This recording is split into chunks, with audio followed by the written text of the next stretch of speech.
Muchas gracias por estar una vez más en la sintonía de nuestro programa. Les habla Ezequiel Trumper. Tenemos mucha información para compartir con todos ustedes, tanto de Australia, Estados Unidos, del mundo, deportes, muchas cosas en este programa que le presentamos a través de nuestro canal de YouTube y que también puede ser escuchado por muchísimas radios adheridas en Sydney, en Melbourne, en Auckland, en otras partes de Nueva Zelanda y en varias radios comunitarias de Australia y otras partes del mundo también.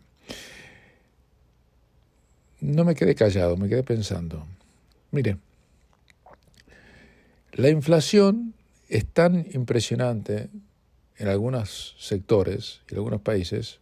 Olvidémonos de Argentina, que hablamos en un ratito, pero eso ahí 100% y pico. No estamos hablando de países normales. En Australia, por ejemplo, los precios en los supermercados han llegado a un nuevo pico de casi el 10% en los últimos 12 meses, lo que es muy superior a la tasa de inflación o al costo de vida declarado por las autoridades de estadísticas. Según análisis publicados por el banco de inversión UBS, los precios en las dos cadenas de supermercados más importantes, que son Coles y Woolworths, han aumentado el 9.60% en los últimos 12 meses, contado hasta fin de abril. Y esto se ha hecho después de haber seguido información acerca de más de 60.000 productos que se ofrecen en las dos cadenas de supermercados que tienen más del 90% del mercado en Australia.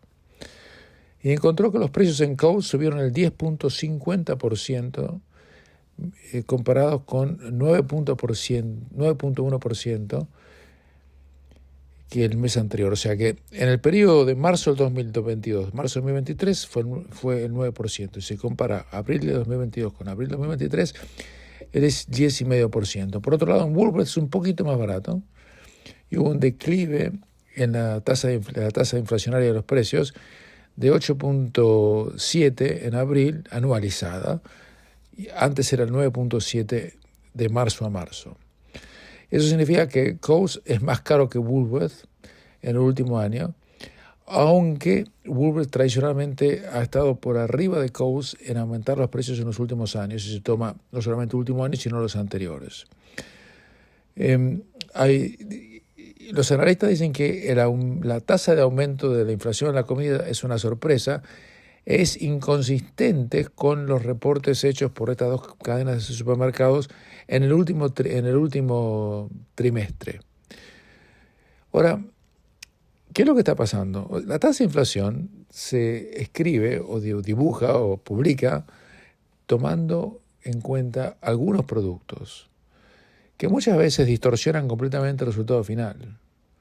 Por ejemplo, ponen que a lo mejor las computadoras bajaron, pero usted no tiene que comprarse una computadora todos los meses o todos los años. Pero lo que tiene que comprar es lechuga, pollo, pescado, si tiene una dieta sana, prácticamente todos los meses o todas las semanas. Eso es lo que sigue subiendo. La inflación publicada en Australia es en este momento del 7%, mientras que la inflación real para la comida y las bebidas no alcohólicas es del 8%. En un comunicado, Coles dijo que los analistas de UBS no han hecho una medición precisa de cómo calculan y reportan la inflación. O sea, que están defendiéndose, pero usted va al supermercado y sabe lo que le estoy diciendo. El precio de los productos lácteos y los productos como la carne siguen siendo muy, pero muy altos. Y este informe reveló que los productos lácteos han aumentado más del 13% en forma anualizada al mes de abril, mientras que la carne aumentó el 9%. Y por otro lado, la buena noticia es que la verdura y la fruta, que es lo que usted más debería consumir, no aumentó, está igual. O sea, ya había aumentado, pero se quedó.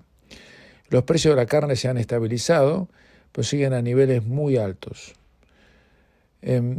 O sea que el costo de vida está disparado. Por eso no es nada comparado con lo que está pasando con los alquileres.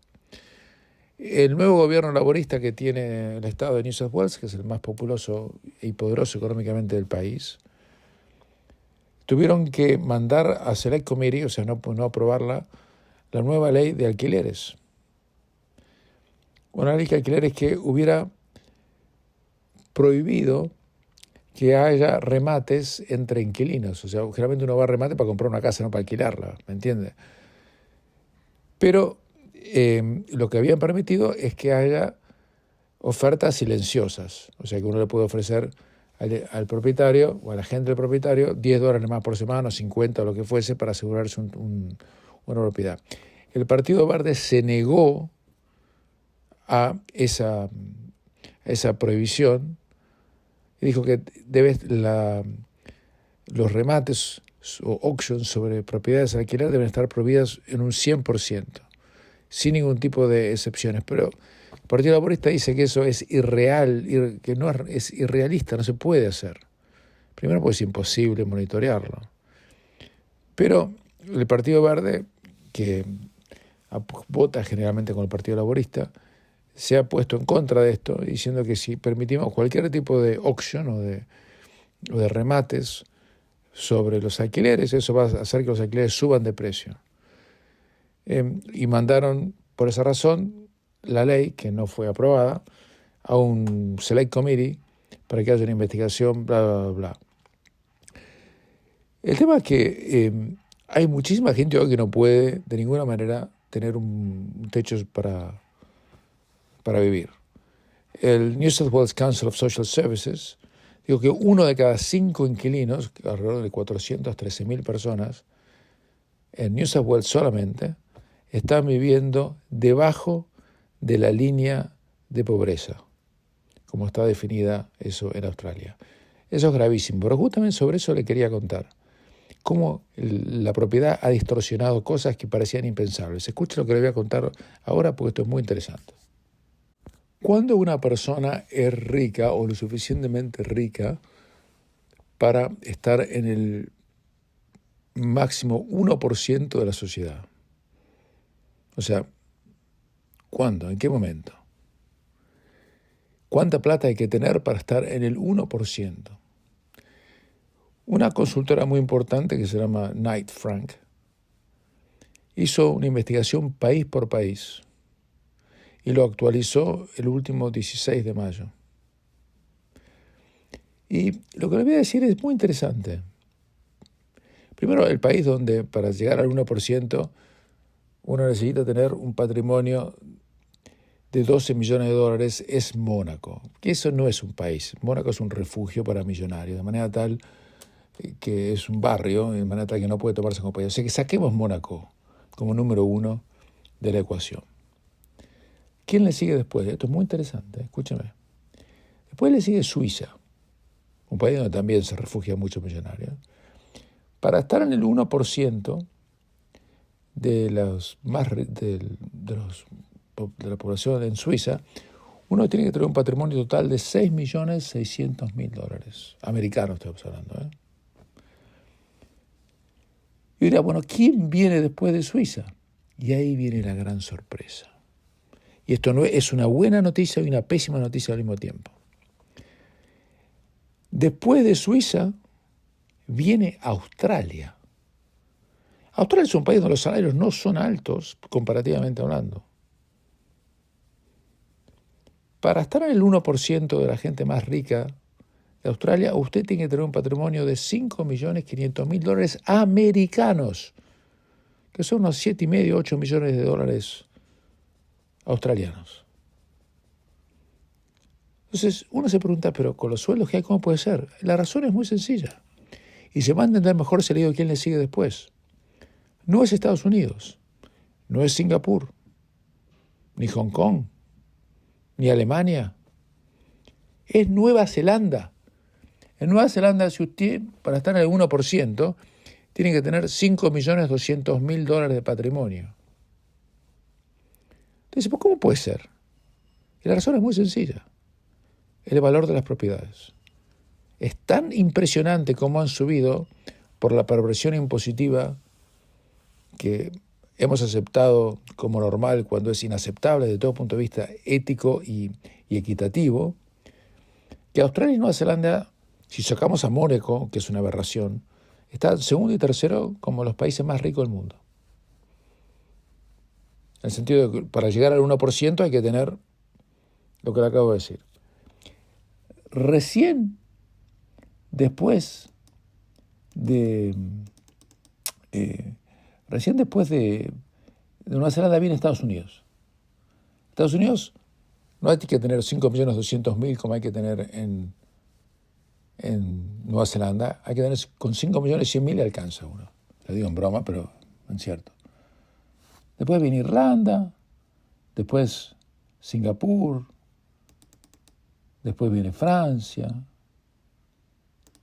Pero insólitamente, fíjense lo que estoy diciendo, países como Australia y Nueva Zelanda están por arriba de Gran Bretaña, que está recién en el puesto 8º, 9º. O sea, nada de esto es justificable. En Asia, Singapur tiene el nivel más alto con 3,5 millones. En el Medio Oriente, por ejemplo, en los Emiratos Árabes, que es el más alto, tiene que tener 1.600.000. En Latinoamérica, Brasil es el país donde, para estar en el 1%, uno tiene que tener el patrimonio más alto, apenas $430.000, que es lo que vale un departamento de 1,5 ambiente en el centro de Sydney. Ustedes se dan cuenta de lo que les estoy diciendo, que cuando a lo largo de muchísimos programas yo le vengo diciendo que lo que ha pasado en Australia en materia y en Nueva Zelanda en materia de propiedades es una total distorsión y una aberración que no podemos continuar aceptando sin una reforma impositiva, legal y profunda de verdad para que la gente pueda acceder a la vivienda y no continuar inflándolas artificialmente, no estaba disparatado. Y eso está reflejado en este índice que le acabo de mostrar, donde muestra la distorsión tan claramente que si los políticos no quieren hacer algo es porque no les conviene a ellos, porque lo que yo acabo de leerles ellos también lo saben. Hacemos una pequeña pausa y continuamos. Los políticos estadounidenses siguen jugando la ruleta rusa con el tema de la deuda de los Estados Unidos y la posibilidad de un default inminente en apenas 6 días. Si el 1 de junio no hay un arreglo entre la administración Biden y el Congreso republicano en la Cámara Baja, Estados Unidos va a defaultear en su deuda pública y va a dejar de pagar sus jubilaciones y demás, y esto va a provocar una crisis financiera como un tsunami y un huracán combinados al mismo tiempo. La bolsa sigue bajando, bajó el martes, bajó el miércoles por 200, 300 puntos, y el representante del Partido Republicano, Kevin McCarthy, dijo que las negociaciones continúan, pero están en desacuerdo en lo que ellos piden, de exponer un techo a lo que el gobierno puede gastar, y culpó a los demócratas por venir a la mesa de negociaciones tan tarde en el proceso, y él dice que él creo que todavía podemos hacer algún tipo de avance durante la jornada. Creo que es una cuestión de sentido común, es razonable y racional que que gastemos menos que el año que viene de lo que gastamos este año. O sea que todos los hogares tienen que hacer lo mismo. Mientras tanto, la secretaria del Tesoro, la ex chairman de la Fed, Janet Yellen, ya previamente había advertido a los congresistas que un potencial default en principio de junio, si no hay un acuerdo, sería altamente probable. Y dijo que ella ya ve algún tipo de estrés en los mercados financieros, mientras la preocupación aumenta que los Estados Unidos podrían incurrir en el primer default de toda su historia. Los mercados están muy conservadores debido a una combinación de este tipo de permutaciones, y hay un temor elevado de que si colocan un techo de deuda que no es el adecuado o no lo suben o no lo elevan, vamos a tener una catástrofe. Y dije, cuando el temor es el factor predominante, los inversores tienden a vender primero y hacer preguntas después. Y eso es lo que estamos viendo. Señoras y señores, mientras esto ocurre, la administración Biden sigue jugando la ruleta rusa o una especie de póker cínico entre ellos, diciendo, no, esto no nos van a querer llevar al default y yo no voy a hacer las concesiones que tengo que hacer. Algunas concesiones son fáciles de hacer, como por ejemplo la plata que se había puesto para que se den subsidios durante el COVID. La pandemia oficialmente ha concluido, la plata no se ha gastado, habría que devolverla al presupuesto. Pero eso que parece de sentido común es lo menos que está ocurriendo hoy por hoy. Es un grave problema. A punto tal que yo creo honestamente que van a encontrar una solución. Pero no pondría de ninguna manera, no me pondría a comprar acciones hoy por hoy, especulando que cuando se arregle esto, que se va a arreglar en algún momento dado, las acciones van a subir y yo voy a ganar plata, porque eso me parece que no va a ocurrir. Y por esa razón, todas las bolsas en Europa, en Wall Street y demás, están a la baja porque ellos dicen que no han llegado a un acuerdo. Por otra parte, analistas financieros de bancos importantes como el Mizuho dicen que los comentarios de los republicanos han echado un jarro de agua fría sobre el acuerdo. Mientras esto ocurre, los republicanos están tratando de elegir su candidato para ser candidato a presidente oficial de su partido.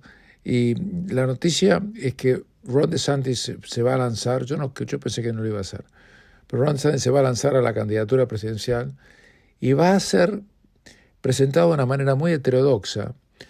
Será presentado, y cuando ustedes ya escuchen esto ya habrá ocurrido, en un espacio radial en Twitter, junto con el dueño de Twitter y uno de los hombres más ricos del mundo, Elon Musk.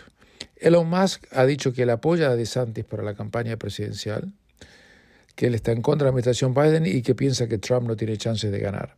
Si uno mira las encuestas hoy por hoy, Trump está muy por arriba de DeSantis en las primarias, pero si uno hace una proyección entre Biden contra DeSantis, en las elecciones de noviembre del año próximo, DeSantis se lleva las de ganar. Entonces él está especulando en que el Partido Republicano en su momento se va a dar cuenta que, a pesar de que muchos prefieren Trump sobre DeSantis hoy por hoy, van a entrar en raciocinio y van a hacer que DeSantis sea el candidato porque lo que quieren evitar es que Biden sea reelecto. Un menjunje total, completo y absoluto, pero es lo que estamos viviendo. Van a hacer la presentación por Twitter. Una hora después va a aparecer en el canal de noticias Fox News y las agencias internacionales de noticias no sabían cómo reportar el tema de DeSantis porque va a ser difícil reportar un lanzamiento de candidatura por radio. Eso no se hace más, se hace generalmente por televisión, con una multitud o con una audiencia delante y detrás. Pero no lo van a hacer así. Trump, por supuesto, ya ha atacado a DeSantis, diciendo que es un traidor porque se le puso en contra en las primarias después que él lo había ayudado a que sea candidato exitoso para ganar el gobierno de la Florida allá hace 4 o 5 años. Pero con Trump usted sabe que puede decir cualquier cosa. Hacemos una pequeña pausa y continuamos. Ya estoy de vuelta en la Florida, dejé la Argentina. Todavía resuenan en mis oídos, no la voz del gran pro argentino, a quien nunca he sobrevalorado en cuanto a su discernimiento político, ya que votaron siempre por partidos absolutamente oscurantistas y que lo llevaron a la miseria más abrupta, sino quería compartir las encuestas que se están haciendo acerca del fenómeno Milei. Yo no creo que Milei llegue al balotaje, como dicen muchos. Es mi impresión personal después de haber hablado con infinidad de gente, muchos taxistas, amigos empresarios, gente de la calle, diarieros, le pregunté a todo el mundo. Y no lo veo. Muchos de ustedes me han escrito privadamente y también por las redes sociales diciendo que sería una pena, que apoyan a Milei, que esto, que lo otro, porque la gente está cansada de lo mismo. Pero más allá de mi propia opinión al respecto, que no tiene demasiada importancia, esto es lo que dicen los encuestadores hoy por hoy acerca del fenómeno Milei. Ahí va. Es que yo creo que la adhesión no es por eso. Es una figura que tiene adhesión política, tiene adhesión electoral importante. No es una adhesión, o sea, vos ves que muchas veces no hay compatibilidad con sus ideas. O sea, que la gente dice, le voy a votar a Milei, pero rechazo tal idea o rechazo tal otra. Entonces, no es que cuando hay yo te diría, permite canalizar una bronca, permite canalizar esta demanda de reseteo. Es como de hecho, en algunos grupos aparece la idea de, es cierto, es un loco, pero lo que Argentina necesita es un loco para resetear la escena. Entonces, ¿viste? ¿Y por qué no van a la izquierda? Bueno, eso por un lado es un misterio, pero por otro lado te diría que hay muchas de las consignas de izquierda, las consignas progresistas, que rigen. Entonces, viste, tiene que ver con una dinámica pendular. Digo, o sea, el costo político lo está pagando el centroizquierda, el peronismo, que es el centroizquierda del sistema. El costo político lo está pagando la centroizquierda. Es así, literalmente, y lo ves con los rechazos de algunas políticas, como por ejemplo las políticas respecto de la nueva centralidad que tienen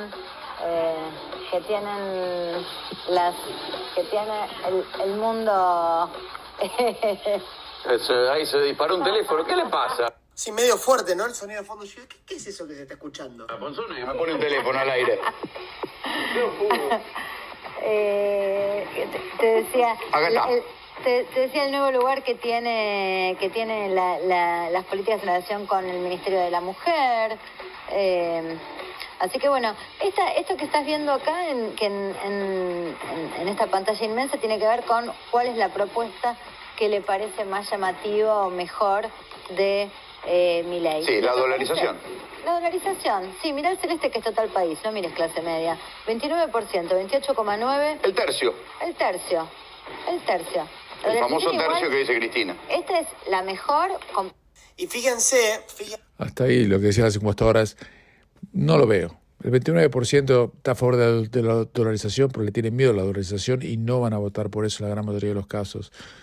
Es un drama terrible de un país tan mal manejado. Mire, esta semana, por ejemplo, el 25 de mayo, jueves 25 de mayo, a todos los argentinos que celebran el Día de la Patria, mis saludos desde aquí, y decretaron que el viernes 26, que no es un día feriado, sea feriado. Así como igual son tan ricos y les llueve la plata, que el 26 sea feriado también, y tienen 4 días de vacaciones. Eso no pasa en ningún otro lugar del planeta. Pero el tema, más allá de lo que uno pueda pensar, yo creo que el argentino es un votante muy, pero muy conservador.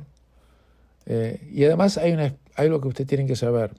En muchas provincias el clientelismo político es tan impresionante que prácticamente los gobernadores le dan empleo al 60% de la población. Y nadie va a votar por algo que pueda dejarlo sin trabajo. Y por esa razón yo no veo en este momento ninguna chance de que la gente vote contra sí mismo y vote a un candidato que dice que va a reducir el Estado, sacar planes sociales y hacer que el país sea un poco más normal. Eso no va a ocurrir. Los medios están en contra. ¿Por qué los medios están en contra? Es muy sencillo. Una enorme mayoría de medios en la Argentina y otros países del mundo, pero especialmente en Argentina, viven de lo que se llama la pauta oficial. ¿Qué es la pauta oficial? Los gastos de publicidad que los gobiernos incurren en los medios para promocionar sus políticas, sus productos o lo que fuese. Una de las primeras cosas que haría Milei sería justamente cortar la pauta oficial. Si eso ocurre, muchos de esos medios no van a poder sobrevivir porque sobreviven directa o indirectamente a lo que les da el Estado. Entonces hay muchos intereses creados, por eso yo realmente no veo ninguna chance de que esto pueda cambiar. Puedo equivocarme, me he equivocado otras veces, pero no lo veo, no me cierra. Y Milei, por otro lado, ha cometido errores groseros, en mi opinión.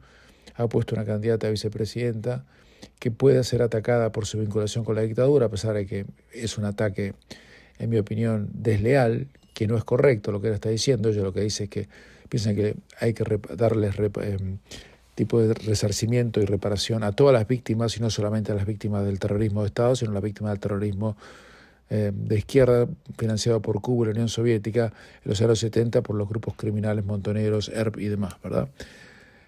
Lo que es cierto, porque mataron a por lo menos 1.000 civiles, le digo en serio, inocentes en la gran mayoría de los casos. En realidad inocentes todos, porque no tenían derecho a matar absolutamente a nadie. Pero eso es un grave error. La oposición de Milei a la ley del aborto me parece un disparate de su parte. El haber dicho que él está a favor de la venta de órganos me parece otro disparate de su parte. Y yo creo que son errores de alguien que no está adiestrado en política. Desde el punto de vista conceptual, él es más capaz que todos los otros candidatos juntos. Obviamente, mucho más capaz que Larreta, que Bullrich, Juntos por el Cambio, y de todos los candidatos que pueden ser peronistas. Uno de los candidatos que pueden ser peronistas, justamente, aparente, por el peronismo puede ser un tal Guado de Pedro, o Massa. Ninguno daría la talla, pero Milei es más capaz que ellos, pero yo creo que no llega. Así que a todos aquellos que tienen alguna esperanza en esto, si les gustaría, esta es mi opinión, puedo equivocarme. La última pausa y continuamos. Se sigue disputando el Campeonato Mundial Juvenil Sub-20, que está teniendo lugar en la Argentina, después que este país haya sido elegido como sede de último momento, porque Indonesia, que iba a ser el país que iba a ser anfitrión, se le fue sacado ese honor, porque Indonesia se negó a recibir a Israel, que había clasificado para ese torneo. Era un acto de salvajismo incomprensible. Indonesia dijo que no iban a aceptar que ningún judío jugara al fútbol en su país, y la FIFA, correctamente, en mi opinión, desde ella le sacó la sede. Entonces el campeonato se juega en Argentina, en un país justamente donde el anfitrión, insólitamente, a pesar de haber ganado la Copa 7 veces, no se había clasificado por la pésima actuación del equipo dirigido por Mascherano, el ex-jugador de la selección argentina y hasta capitán en su momento, en las eliminatorias que tuvieron lugar hace apenas 3-4 meses. Los grupos, hay 24 equipos participando, los grupos son bastante desparejos. Argentina tiene un grupo que parece elegido a mano, y a lo mejor lo fue. Tiene Uzbekistán, Guatemala y Nueva Zelanda. Y claro, el equipo juega mal, pero gana porque juega contra nadie. Uzbekistán estuvo a punto de empatárselo, la claro. Le ganó a Argentina 2-1, y a Guatemala Argentina le ganó 3-0, pero jugando discretamente, no es un gran equipo ni mucho menos. Le van los resultados, también juega Uruguay, juega Ecuador. Nueva Zelanda le ganó 1-0 a Guatemala. Ecuador perdió 1-0 con Estados Unidos. Fiji, que no puedo creer que sea, en Fiji no juegan casi fútbol, pero se clasificaron por Asia y perdieron 4-0 con Eslovaquia. Nigeria le ganó 2-1 a la República Dominicana. Israel perdió 2-1 contra Colombia en La Plata. Italia, en un partido muy lindo, le ganó 3-2 a Brasil. Uno de los candidatos le iba ganando 3-0 por el primer tiempo, y Brasil casi se lo empató al final, pero no se lo empató. Japón y Senegal terminaron con una victoria de Japón por 1-0. Francia, que llegó a jugar al Mundial con muchísimos de sus estrellas que no son parte del elenco, porque los clubes no tenían obligación de liberar a sus jugadores para este campeonato, cosa que no ocurrió ni para Francia, ni para Argentina, ni para otros equipos. Entonces, por esa razón, Francia vino con un equipo disminuido, perdió 2-1 contra Corea del Sur. Inglaterra le ganó 1-0 a Túnez. Gambia ganó 2-1 a Honduras. Uruguay le hizo 4, pero a Irak. Estados Unidos le ganó 3-0 a Fiji. Uzbekistán y Nueva Zelanda empataron 2-2. Ecuador le ganó 2-1 a Eslovaquia. Argentina 3-0 a Guatemala.